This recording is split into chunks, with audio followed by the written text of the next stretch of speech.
the InfoWars Nightly News. It is Thursday, December 5th, 2013. I'm Leanne McAdoo, and here's what's coming up tonight. Tonight, in a clear case of buyer's remorse, most under 25 favor throwing Obama out of office. Then, do protesters for a rise in wages really understand why they're getting poorer? And Obama turns to crowdsourcing contests to develop his propaganda. All that and more on tonight's InfoWars Nightly News. Bubbling, Affordable Care Act. Don't worry about the price tag. So I'm going to need you all to spread the word about how the Affordable Care Act really works. If you're a student body president, set up a conference on campus. If you work at a nonprofit, open your doors and use your email list to help people learn the facts. If you've got a radio show, spread the word on air. If you're a bartender, have a happy hour. Post something on your Facebook or Instagram. You can tweet using the hashtag #GetCovered. Do whatever it takes to make sure people have the information they need to make the decision that's right for them. That was President Obama speaking to a group of young millennial activists at the White House. This is all part of a 3-week push to get people back to the exchanges. And of course, the most important people that they need to sign up in order to make the Affordable Care Act work are the young and healthy. And that's why the Obama administration has spent so much money trying to propagate to the youth via Funny or Die campaigns. Hollywood has included health insurance subplots in their TV shows, and the DHS even put out a music contest to encourage young people to produce pro-Obamacare music videos, and they've finally picked a winner. Don't need a lot of money to stay young and healthy. We just want to make it more fair with affordable health care. Ain't about the cha-ching, ain't about the, bling, Affordable Care Act. Don't worry about the price tag. That's right. The winner of that music video is encouraging her peers to just forget about the price tag of the Affordable Care Act and just sign up. It's not a joke. Never mind that you are probably facing insurmountable student loan debt and you probably can't get a job once you graduate. Just pay it and shut up. Now, Obama probably thought that that cute girl with the great voice was going to give him a little street cred and an edge in the race to get millennials back onto the exchanges. But that might prove to be an uphill battle for the president because recent polls are showing that young people are abandoning Obamacare and his signature achievement. The most startling finding of Harvard University's Institute of Politics, a majority of Americans under age 25 would favor throwing Obama out of office. The survey was part of a unique 13-year study of the attitudes of young adults, and it finds that America's rising generation is worried about its future, disillusioned with the U.S. political system, strongly opposed to the government's domestic surveillance apparatus, and drifting away from both major parties. Young Americans hold the president, Congress, and the federal government in less esteem almost by the day. And that actually sounds like just what's needed in this country to get the youth to start a revolution. And with that being said, of course, that's why the Obama administration is encouraging his youth brigade to get out there and propagandize to the youth. And a young liberal group is doing just that. Think again. Katniss's father was killed in a mining accident. If he had union protection, that never would have happened. In the wake of her husband's death, Katniss's mom had no access to therapy and fell into a deep depression, which cost her her job, causing the family to starve because the Capitol provides no food stamps. Like it or not, the Hunger Games are real. President Snow's 1% wants to cut life-saving programs while using their glamour to distract us. The Harry Potter Alliance is a group that's trying to push a progressive agenda by politicizing Hunger Games fans. Now, the campaign aims to inspire the youth to get off their phones and start a revolution by tackling issues of the 12 districts, such as healthcare access, homelessness, voting access, unemployment, and food security. that sounds legit. But the drive says that they're really trying to push the main theme of the Hunger Games, which is income inequality. Where have I heard that before? But this increasing inequality is most pronounced in our country.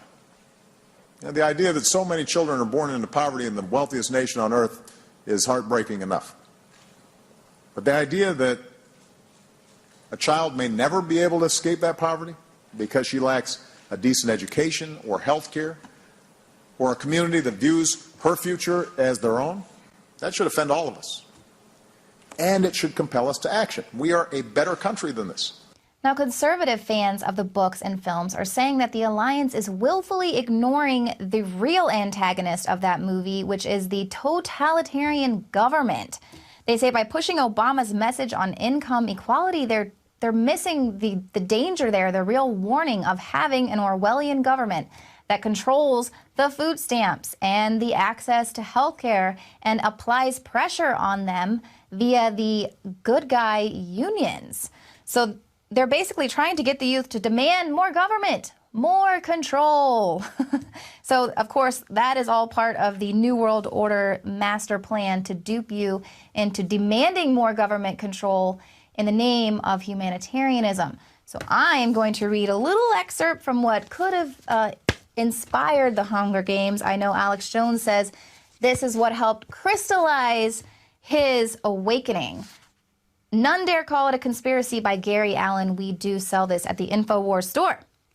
Says what we are witnessing is the communist tactic of pressure from above and pressure from below. The American middle class is being squeezed to death by a vice. We do see these young groups in the streets trying to be revolutionary groups, and virtually all members of these groups sincerely believe that they are fighting the establishment. In reality, they are an indispensable ally of the establishment in fastening socialism on all of us. The naive radicals think that under socialism, the people will run everything. Actually, it will be a clique of insiders in total control, consolidating and controlling all wealth. So there you can see that lovely diagram of the vice there. We've got the Rothschilds, the Rockefellers pressuring the middle class, and the unions and youth groups there are pressuring from below. So that's the trick. Don't be duped into that. All these youth groups are part of this effort, and they're totally helping the very establishment that they are trying to stop. But if you really want to stop income equality, you have to go to the root of the problem, and that's that our presidents keep shipping all of our jobs overseas with these trade agreements like NAFTA and the TPP that our beloved dictator is now trying to fast track. And if people don't cut this off before it gets even worse, I am afraid that those people that are out there fighting for income equality and to raise the minimum wage are just going to continue to find themselves in a Walmart economy. Excuse me, sir. What brought you out here today? I come here with the Workers' Defense Project in solidarity with the 5 for 15 campaign. Do you think it may be more effective to maybe have these type of protests at the Federal Reserve? Not instead, but in addition to this. I agree. Shikari, ask him if he knows anything about the Trans-Pacific Partnership. Sir, have you ever heard of the Trans-Pacific Partnership? Yes. Okay, can you tell me a little bit about it? Yeah, as someone I'm from Mexico, and seeing how the NAFTA devastated our country, I just am really terrified about how it's Trans-Pacific. Glad you brought up NAFTA, because a lot of people don't know about this NAFTA thing, the NAFTA superhighway. GMOs, do you think GMOs is maybe affecting things? In a big way.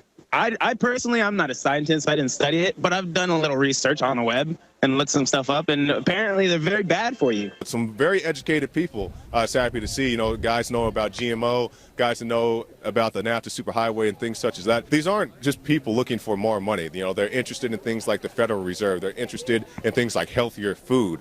So hopefully, these guys can get a raise, but also hopefully we can get these guys outside of a Federal Reserve building. And if you need any more proof of what the establishment thinks of your little millennial revolution, just ask 10-year-old Johnny Jones. He was suspended from school and threatened with expulsion for firing a make-believe arrow at a classmate. Johnny found himself in trouble after violating the school's zero-tolerance policy on weapons by miming the action of shooting an arrow from a bow using only his hands. So we can call for a Katniss-led revolution. Just don't act like her.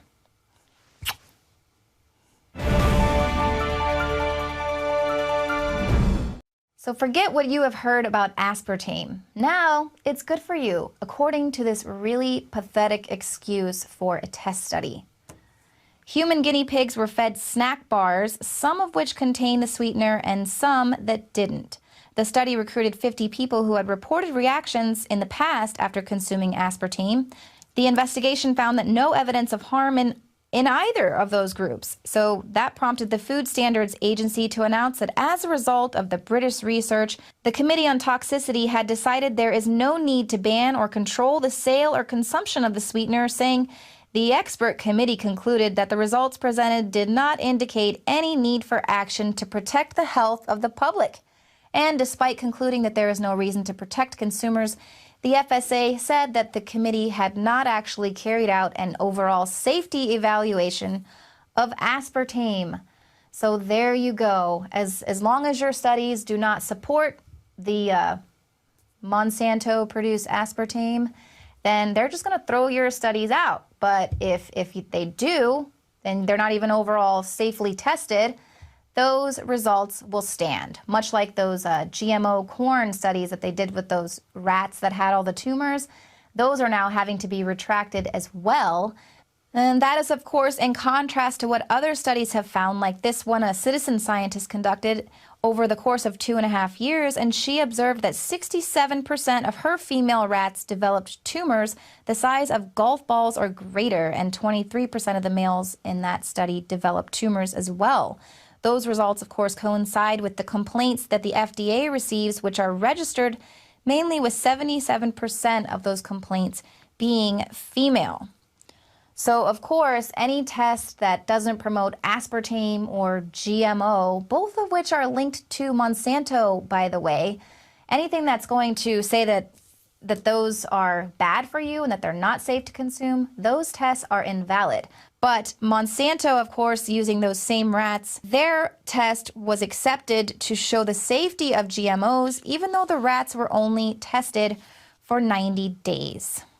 All right, well, stick around because after the break, David Knight sits down with Mike Maharrey of the 10th Amendment Center. And then, of course, as always, we've got some goodies after the show. John Bound has a special report, and we've got an oldie but goodie from the vault with Alex Jones.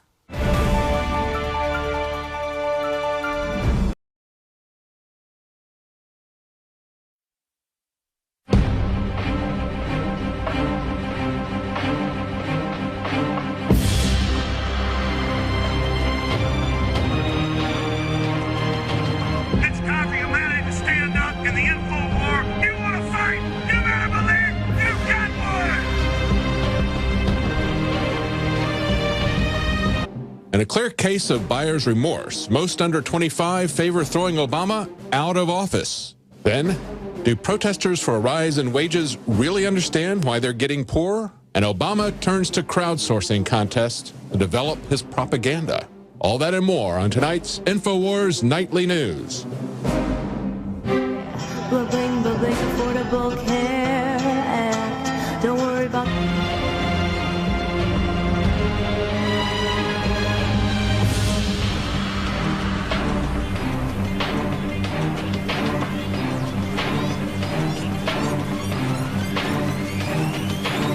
Welcome to the InfoWars Nightly News. It is Thursday, December 5th, 2013. I'm Leanne McAdoo, and here's what's coming up tonight. Tonight. The price tag.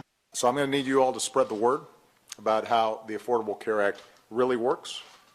If you're a student body president, set up a conference on campus. If you work at a nonprofit, open your doors and use your email list to help people learn the facts. If you've got a radio show, spread the word on air.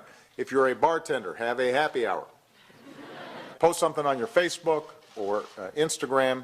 You can tweet using the hashtag #GetCovered. Do whatever it takes to make sure people have the information they need to make the decision that's right for them.